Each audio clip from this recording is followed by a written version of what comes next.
আসসালামু আলাইকুম ওয়া রাহমাতুল্লাহ। আমরা কানাডা থেকে বলছিলাম।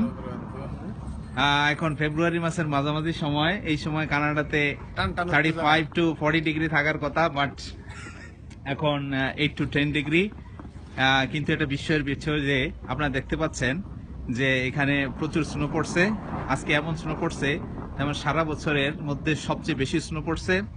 তো আমরা এখন কয়েকজন দর্শকের সাক্ষাৎকার নিব যে স্নো সম্পর্কে তাদের অভিজ্ঞতা কি বা এক্সাইটমেন্ট কি। আপনারা সঙ্গে থাকুন। আমরা প্রথমেই আমাদের এক ভাইয়ের সাথে আলাপ করতেছি, ওনার নাম মোহাম্মদ দাউদ ইব্রাহিম।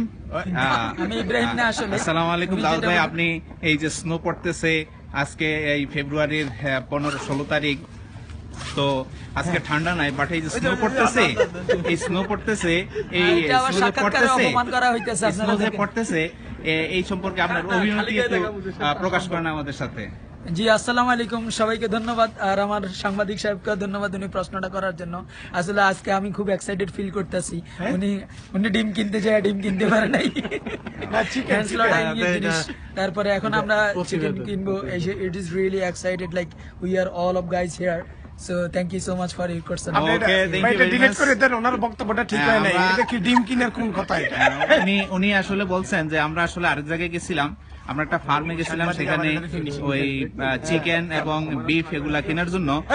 তো ওখানে গিয়েও আমরা সঠিক জায়গা খুঁজে পাই নাই, তারপরে এখানে চলে আসছি। যাই হোক, আমরা আরো প্রতিবেদন দিতেছি, আপনার সঙ্গে থাকুন। আমরা এখন আমাদের পাটোয়ারি ভাইয়ের সাক্ষাৎকার নিচ্ছি।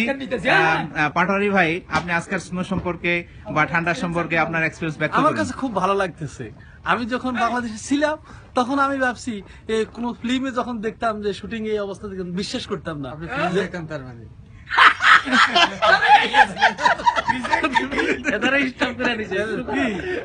এই যে উনি ফিল্মের কথা বললো, কিন্তু উনি ধরা গায়ে গেল।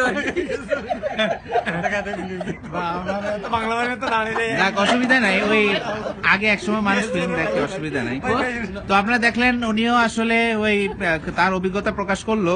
তো ধন্যবাদ, আপনাদের সামনে আমরা ওই সংক্ষিপ্ত ভাবে এই স্নোর বিষয়গুলা উপস্থাপন করলাম এবং এই সিনারিগুলো উপস্থাপন করলাম। আপনাদের ভালো লাগলে আমাদের সঙ্গেই থাকুন ইনশাল্লাহ। আসসালামু আলাইকুম ওয়া রাহমাতুল্লাহি ওয়া বারাকাতুহু।